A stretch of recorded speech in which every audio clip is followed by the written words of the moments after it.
공포카페 두 채널 일본 괴담 아이의 손자국. 지금은 이사했지만 이전에 살던 맨션에서 있었던 일입니다. 딱히 이렇다 할 것도 없는 오래된 맨션 4층에서 살았었습니다. 집에 저만 있을 때에는 테이블 위에 컵을 누는 소리 같은 게 거실에서 들리거나 커피 그라인더가 멋대로 움직이기도 했습니다. 저는 전혀 영감이 없는 편인데 그냥 어쩌다 뭔가 기분 나쁘네 라고 생각했던 적이 몇 번인가 있었습니다.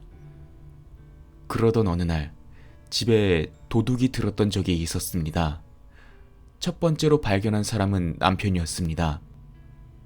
전 회사에서 일 때문에 조금 늦어서 막 전차에 올라탔을 때 남편에게 전화가 왔습니다.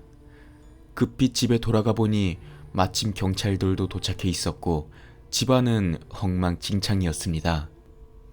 솔직히 청소를 부지런히 하는 편이 아니어서 많이 부끄러웠는데 그것조차 모를 만큼 옷장이나 서랍 같은 게 정말 엉망진창이라 소름이 쫙 끼침과 동시에 집안의 지저분함이 들키지 않은 것 같아서 조금은 안심하기도 했습니다.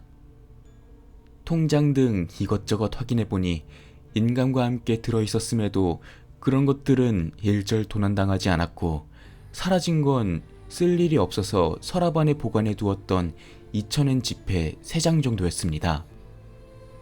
옆집 사람은 새 노트북을 도난당했다는 이야기를 들었는데 말이죠. 1층에는 집이 두 채였는데 두 집 모두 당한 상태였습니다. 저희 집의 피해는 다행히도 비교적 소액인 6,000엔에 그쳤지만요. 현금이랑 딱 봤을 때 새것 같은 전자제품만 훔치는 건 100% 중국인입니다. 일단 지문을 채취하긴 할 건데 이런 말을 하면서 경찰 사람이 지문을 채취하기 시작했습니다. 저와 남편의 지문도 채취해 갔습니다.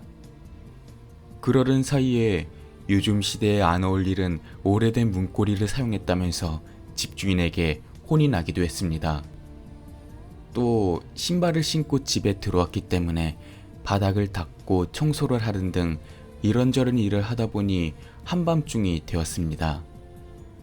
최근 요 근처에서 자주 일어나는 범행인데 둘 이상 되는 인원이 운송업자 유니폼 같은 걸 입고 종이박스를 이용해 훔친 걸 옮기는 타입으로 보고 있습니다. 금방 잡을 수 있을지는 모르겠네요. 라며 형사님이 말씀해 주셨습니다. 그런데 마지막으로 지문을 채취하던 사람이 사모님 손 좀 펴보시겠어요? 라고 말했습니다.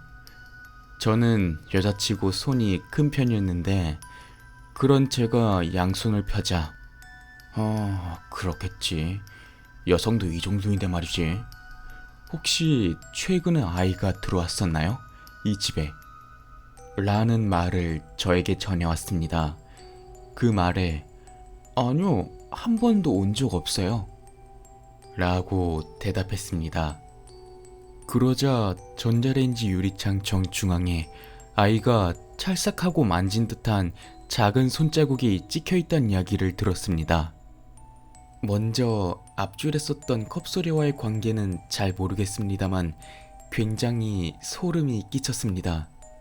도둑까지 들고 나니 이 집에서 계속 지내는 게 무서워져서 금방 다른 곳으로 이사했습니다.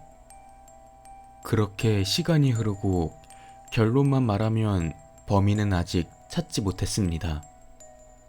그리고 저희 사건을 수사해주신 형사님이 해주신 말이 있습니다. 수사는 계속 진행하곤 있습니다만 단서가 잡히는 게 없네요. 다만 이 지역을 수사해본 결과 몇 년 전에 실종된 아동 한 명이 아직도 발견되지 않았다는 사실을 발견했습니다.